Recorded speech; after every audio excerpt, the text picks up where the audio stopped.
الگ مزاج اور الگ الگ ذوق، اے اللہ تیری نعمتوں کی یہ کرشمہ ساتھی ہے میرے رب۔ اے اللہ ہم کہاں ان نعمتوں کے مقابلے میں حق ادا کر سکتے ہیں؟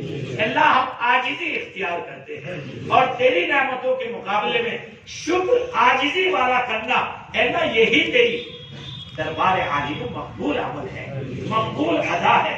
اے اللہ تیرا قرآن ہی تو کہتا ہے وَإِن تَعُدُّوا نِعْمَتَ اللَّهِ لَا تُحْصُوهَا، تم میری نعمتوں کو شمار بھی کرنا چاہو تو نہیں کر سکتے، اے اللہ واقعتاً نہیں کر سکتے۔ میرے رب ہمارے گناہ محدود ہو سکتے ہیں، لیکن تیری رحمتیں تو لامحدود ہے نا، تیری مغفرتیں تو لامحدود ہے نا میرے رب، تیری کرم فرمائیاں تو لامحدود ہے نا۔ اے اللہ تو ہمیں معاف، اے اللہ معاف فرما، اے اللہ معاف فرما، اے اللہ ہمارے دل و دماغ کو اپنے نورانی کلام اور نورانی نام سے میرے رب معطر فرما دے، منور فرما دے، مطہر فرما دے، اے اللہ پاکیزہ بنا دے۔ اے اللہ اس فضاؤں میں بیٹھ کر دل و دماغ کو صحیح سوچنے، زبان کو صحیح بولنے اور پیروں کو صحیح چلنے اور پورے اعضائے جوارح کو تیری رضا کے لیے لگنے میں اے اللہ قبول فرما، قبول فرما۔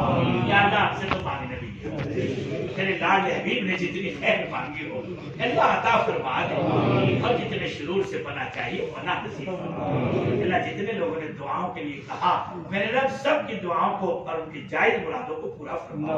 اے اللہ ایک بچی ہے انسولین، صبح سے لے کے شام تک بار بار لگتا ہے، بڑا مہلک مرض ہے، اللہ 9 عمر بچی ہے، اللہ اس کے حال پر رحم فرما۔ اللہ وہ دوسرے گھر کی امانت ہے، اللہ اس کے لیے صحت مقدر فرما، اللہ صحت مقدر فرما، اور اس بچی کو راحت نصیب فرما، اس کے نصیبے کو بلند فرما، اور امت کی ہر بیٹی کو اللہ نصیبے کو بلند فرما، صحت و عافیت سے نواز۔ اللہ ہمیں جو بیمار ہو شفا عطا فرما، اللہ جو مفروض ہوں کے قرضے کی ادائیگی کے ثواب ہو، جو بے روزگار ہوں روزگار کی شکلیں مقدر فرما، اللہ جو روزگار والے ہوں برکت والی اور حلال محنت والی اللہ روزی نصیب فرما، اللہ قبول فرما۔ یا اللہ